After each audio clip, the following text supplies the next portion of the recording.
reality of things I do on my farm. But what of these people who I met on my travels, who rear animals on behalf of the meat-eaters of my beloved nation, who talk about the pungent, nose-wrinkling, brain-stifling smell of the manure of their farms as smelling like money? Do they fail the standards of those who trust them to breed, rear and dispatch the animals in their care, the animals they look after on behalf of the meat-eaters around the country? Do they fail, as a group, to meet your expectations day on day, year on year? Are they accountable to you, if you're a meat-eater, for the treatment of the animal and the environment as you'd like them to be for the price you're paying? This is what I endeavoured to find out when filming For the Love of Meat in 2015 and 2016. I spent a lot of time visiting butchers and abattoirs, feedlots and chicken farms. I wanted to see behind the locked gates of Australia's most intensive farms to find out how animals are reared in our communal name. And what I found was, all too often, a locked gate. The farms I did get into were probably industry best practice, and not everything I saw I liked. But it's not me they need to impress, but rather the meat-eating consumers who buy their products. Surely, if you are proud of what you do, on behalf of some of the biggest meat-eaters in the world, you'd be open to a visit by a meat-eating journalist? Want to see behind the doors of the 45,000 sow piggery called Riverlea, based near Corowa in New South Wales? Well, their Singaporean shareholders don't think you should. They put their shareholders' interests above those who actually consume their products, as, sadly, you'd legally expect of a public company. Want to talk to Australian Pork Limited, an organisation funded, in part, by the surcharge put on the slaughter of every pig that I take to the cutting shop from my little farm? Fine, but don't bring a camera.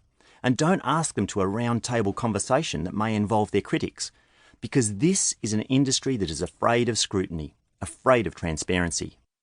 What exactly are they afraid of? That perhaps, just perhaps, what they do in the name of meat-eaters nationwide won't stand up to public scrutiny? We had a team of researchers and made repeated requests for interviews, for visits, to see what happens every day to produce meat in Australia. We were polite. We asked nicely. We didn't want to break the law or break the trust of the farms we wanted to visit by jumping the fence and filming illegally, and we were repeatedly refused. We saw some farms, in fact quite a few, but many others wouldn't let us past the front gate. Is it that most industrial farmers don't want you to know how they produce food at the price we demand? They don't want you to see just what chemicals they use, what techniques they employ, what happens beyond the storybook farm you have in your head? While we don't have an open, fair and accountable farming system, what we do have in Australia is a love of meat. We're a nation that eats just about as much meat as any other, trading places with the United States as the world's biggest meat eaters every couple of years. Australians consume, on average, each year, 111.4 kilograms of meat, including 49 kilograms of chicken, 26 kilograms of pork, about 26 kilograms of beef or veal, and 9 kilograms of lamb, with some mutton, duck and turkey adding to the total. Chicken overtook beef as the most popular meat in Australia in 2006. The global average meat consumption is just 34.1 kilograms per annum.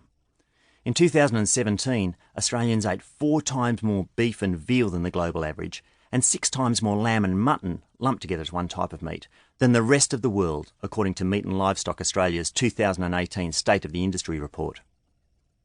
And yet, genuinely informed conversation about what constitutes a moral carnivore remains elusive. Partly, this is because the debate has been seconded by those who want us to implicitly trust what happens behind those locked farm gates, as well as by those who want us to eat no meat at all. Vegans run Animal Liberation. They run Voiceless. Non-meat eaters are in charge of Animals Australia.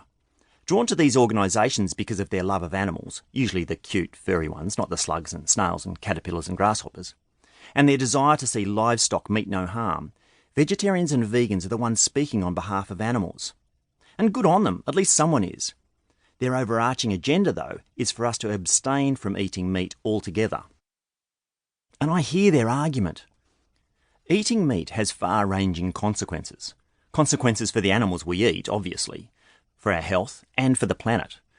But just telling everyone to stop eating meat is naive and destined to fail, because as each nation on Earth becomes wealthier, its people eat more meat. Moderating meat eating is possible, cutting out